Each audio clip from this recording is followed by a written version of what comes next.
Welcome back to Good Revenue. I'm your host, Neetha Bidway. Today, we're going to talk about systemic risk and vulnerabilities, starting with cybersecurity threats, market power concentration, and finally, we'll get into the state of the economy and what looks like an impending recession. As always, you can find links to everything that we talk about in the show notes. Thanks for joining us.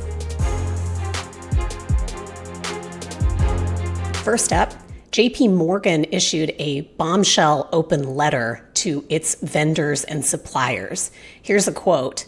The modern software as a service, SaaS, delivery model is quietly enabling cyber attackers.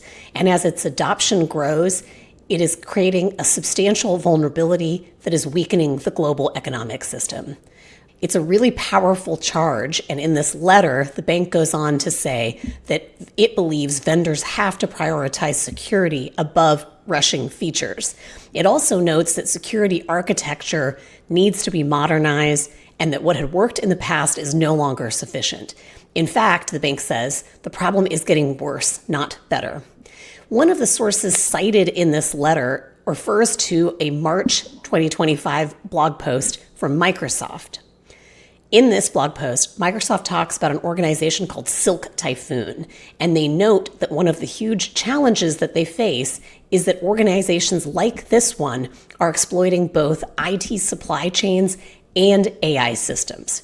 Specifically, these cyber attackers are using malicious prompt engineering, so they're manipulating AI systems.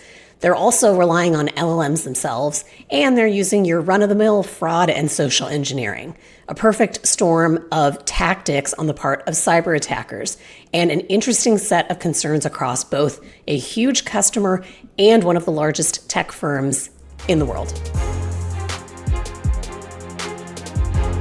Speaking of market power, big tech firms are spending a lot of time in court lately, specifically to defend against government's cases when it comes to antitrust. Google has just lost its second case in less than a year. Last August, a federal judge ruled that Google illegally maintained its search monopoly, specifically referencing partnerships with Apple and Samsung. This past April, another federal judge found that Google unlawfully dominated ad tech markets.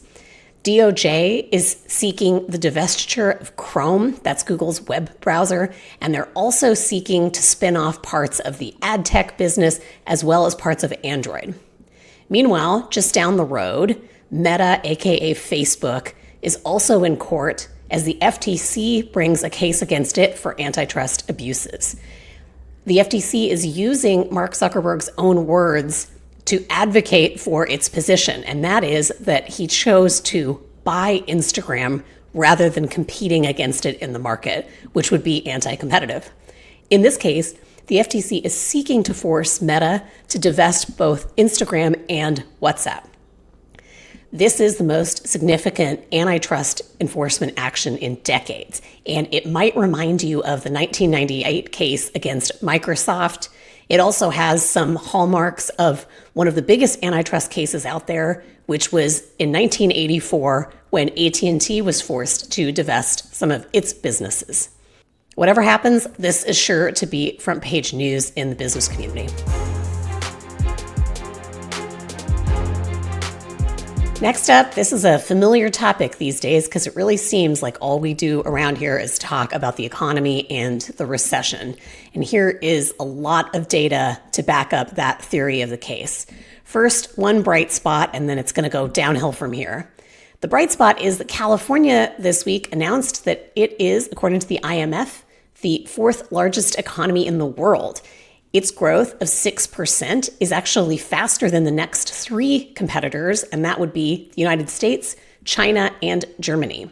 A new report from Apollo Global Management is worth taking a look at. There's a lot of really interesting data and some visuals that I think you'll find helpful, and you'll find that link in the show notes.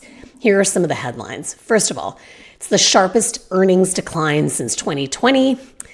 Manufacturing sector is showing collapsing new orders. Corporate CapEx plans face a sharp reversal. Cost pressures are increasing, particularly when it comes to prices paid. New orders are already in contraction and additional cuts are expected. Inventories rose rapidly before the tariffs took effect. So similar to COVID, it looks like people are pulling forward purchases they would have made at a later point in time.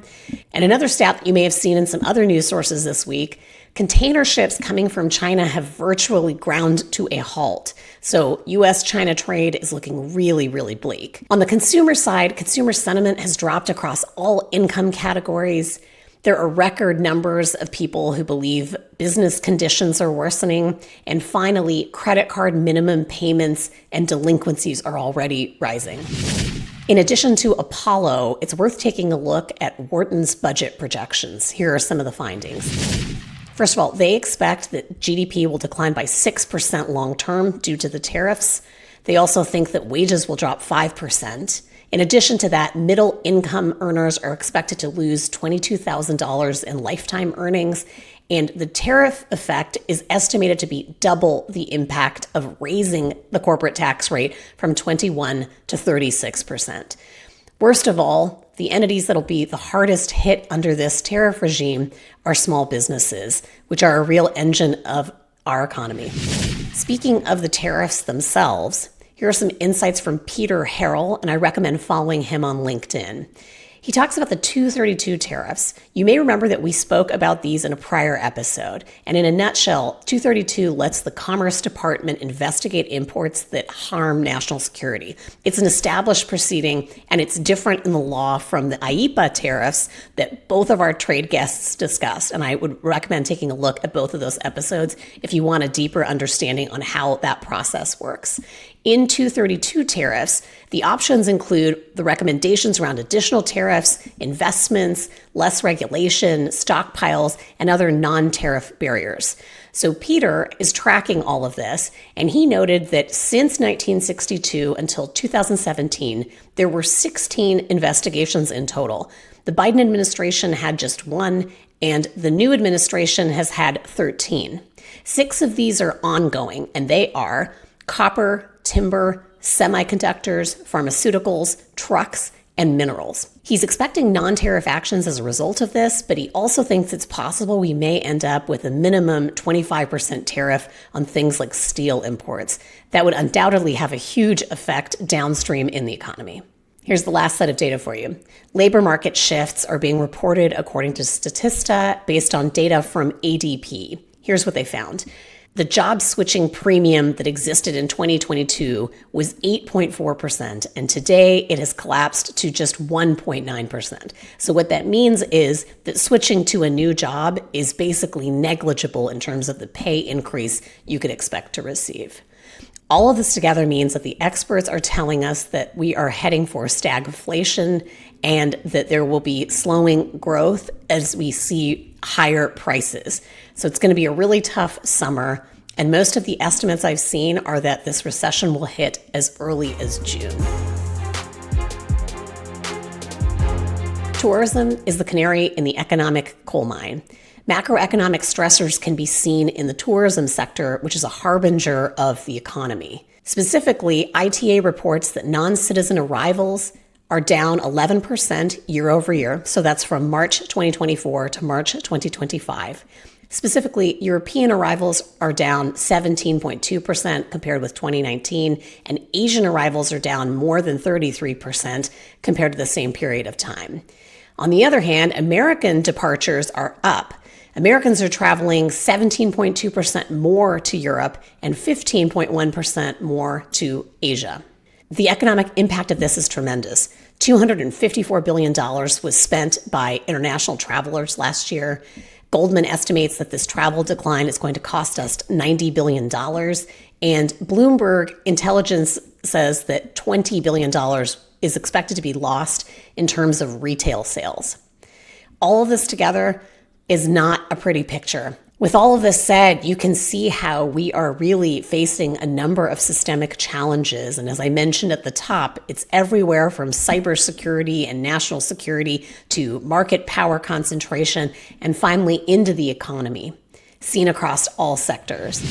As you can see from all of this, we're facing a lot of significant challenges all at once, and it's going to be a really challenging summer, I think, for most of us. Thank you for watching. We're going to be off for the next 2 weeks. So if you have any comments or constructive suggestions for other topics or episodes you think we should pursue, please leave them in the comments for us, and we'll see you here soon. Thank you for joining us. Thanks for listening. If you liked what you heard, leave us a review, subscribe to the show, or check out another episode. We appreciate your support.